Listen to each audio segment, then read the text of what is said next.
It's time to say goodbye to your terminal because I found a better one. What I'm about to show you might just revolutionize the way you use your computer. Check this out. As programmers, we love the terminal or hate it, depending on who you are. But it doesn't really matter because if we want to be great programmers, we sort of have to use the terminal. But the thing with the terminal that's default on your Mac or your Windows is that it sort of still looks like 1985. That is why I was so excited when I found out about Warp. What Warp is essentially a terminal that is completely reimagined and finally brought into the 21st century. And in this video, I'm gonna show you what you can do with Warp and why I think that this is the future of terminals on our computers in general. The funny thing is that I mentioned Warp in one of my previous videos about programming tools, and I got so many emails from my affiliate link from people signing up. And this affiliate link wasn't paid or anything, but I think I get some like swag or whatever if enough people sign up.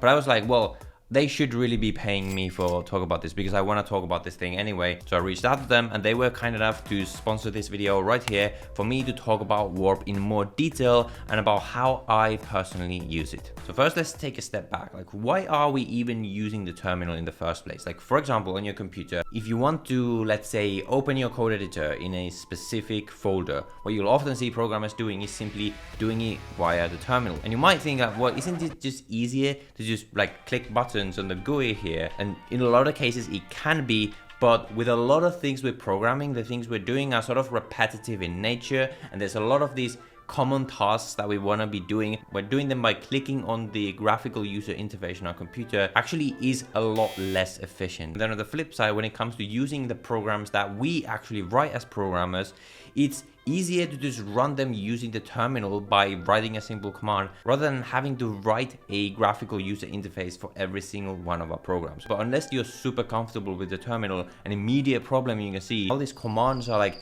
not very intuitive. Like, what is it that you use ls or like cd, and why does dot refer to the current folder? And this is a very big hurdle for a lot of people using the terminal and starting to use the terminal. And so that is the first thing where Warp comes in. If I close up our 1989 old terminal and open up Warp, this is what opens up. So straight away you can see that this window looks a lot more interesting than our previous terminal, and you can start writing these same terminal commands down here. You can see that things start happening. So if you type ls, straight away it's going to start suggesting things to you. We go ls, okay, we're in here. We can go cd, and then it's straight away going to suggest the path to navigate to based on what you've done before. So it's actually intelligent, and I can just click the right arrow and it's going to straight away input all of this in here. Now let's say I don't want to go there, I'm going to go desk. I can just go cd, and then using the arrows I can flick through the different options, so different pre-filled options for where I might want to cd into. And I can see that it's already giving me the suggestion of going into cd/programming because that's a common path that I've navigated into before. So I can just click enter,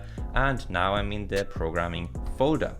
And the other benefit we can do is if you just go back to our previous terminal, like let's say I write something in here and like I noticed that I make some like typo in here at some point in my command. I can't actually just like use my cursor and then like edit stuff in the middle of the command. I have to first like navigate there with my arrow keys, which is really clunky.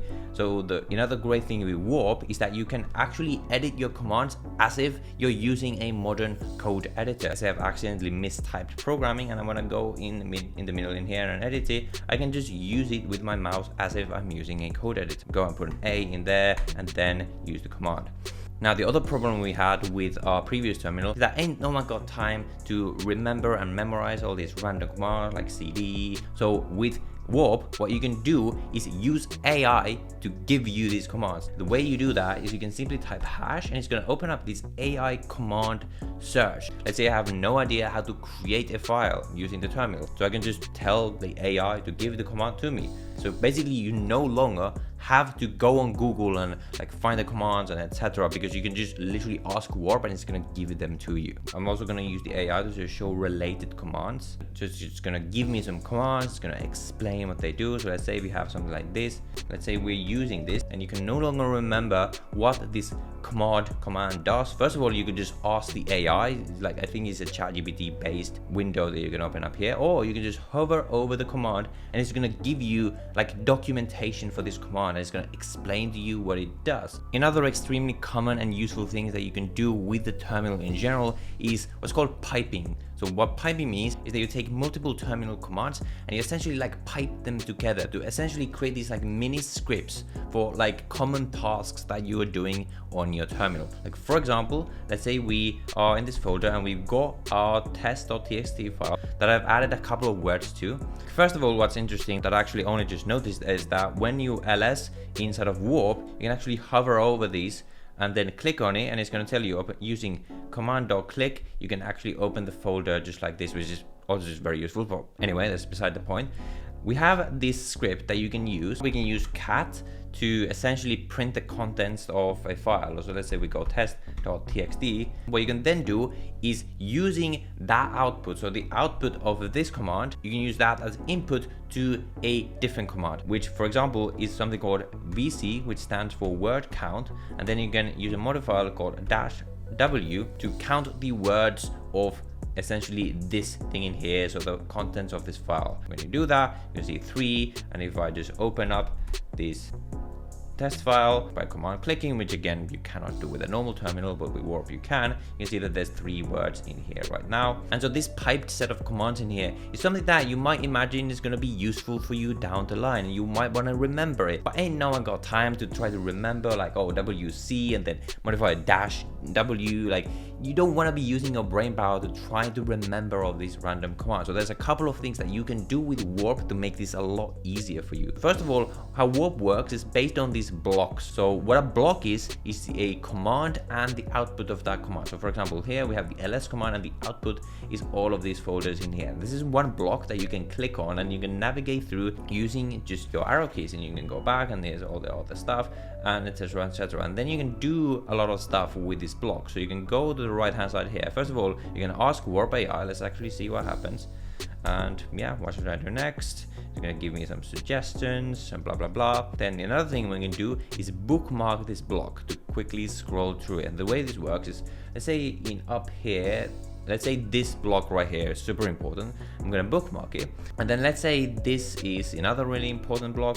As we use the terminal, there's a lot of different blocks. You might wanna quickly navigate through these bookmarked blocks, and you can do that by holding Option and then using the arrow key. So using Option arrow keys, you can just navigate through these bookmarked blocks. So you can quickly go back to a previous block that you wanna use again. But these bookmarks will only be saved as long as you are using this current session of the terminal. So when you close Warp, they're gonna go away. So there's another way of making these even more persistent, and the way you do that is by going to these 3 dots, and there's a lot of different options that will open up, and there's like so many cool things that I can't even go through in this video in here. What I want to show you here is this thing called create permalink. The way this works is, first of all, it's going to create this thing.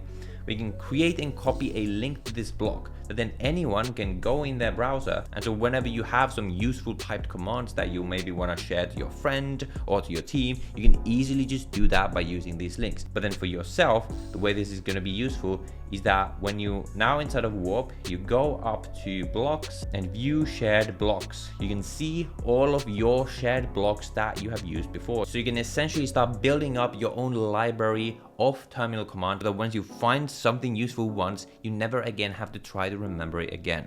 So on the topic of terminal scripts, the last thing I want to show you is something called workflows. First of all, you can click on Command P to open up this command palette, and then you can type workflows. And what these workflows are essentially predefined piped commands, or predefined commands that the team of Warp have like sourced for you to just take and use. And let's say we go into, for example, Git, which is going to be the next topic we talk about in a second. There's a lot of these things that you can use without having to, again, like go on Google and figure out how to use these and things like this. They're sorted based on category, etc. So searching, search committed files. And there's so many of these things that you can do, and you can also create your own workflows and save them again. So the last broad use case for the terminal that I want to talk about is using something called Git. So version control, essentially. So for example, right now I'm working on a startup with a co-founder of mine. For something like this, it's very crucial that we have an easy tool to use to control our versions. And the most common tool for this is something called Git. And now Git is the kind of thing that has a lot of different terminal commands. Now with Warp, you don't again have to do this work of going to learn them. You can just, for example, go into these workflows and find a ton of different commands that you can use. Change username of Git. Okay, interesting. This is straight away something that I wish I knew how to do easily. And again, if you can't find a predefined workflow for what you're doing, you can simply type hash and then ask AI. Like, okay, how do I commit my changes using Git? Just like this. And it's gonna give you, okay, Git commit, blah, blah, blah, blah, blah. And let's say I don't quite understand what some of these modifiers are doing. Okay, what is this -m? So I can just ask it to explain how this works, and it's gonna explain it to me just like this. And it's go, okay, the M option is used to specify commit message, blah, blah, blah, blah, blah. This is so incredibly useful that I personally will be using this going forward. And you can go to their website, and for example, for collaboration, they're coming up with a ton of other features as well. So very soon you can actually look at documentation just inside of your terminal. You will be able to share terminals within your team, which is again something that I'm definitely going to find very useful when I work on my startup with my co-founder. As I was editing this video, they've actually just announced their Series B funding alongside a lot of these team and collaboration features. So they have an updated website now with a lot of these features already live, so I thought I'd just update you on that. And the last thing, which is the absolute best thing about Warp that you will not believe. Check this out. You can go on to Command Palette, Themes, open Theme Picker, boom. You can make your terminal pink. That's just like if none of this other stuff makes you want to use Warp, then like this is the thing. You can make your terminal pink. Like, can you believe it? It takes a real man to use a pink terminal. God damn it.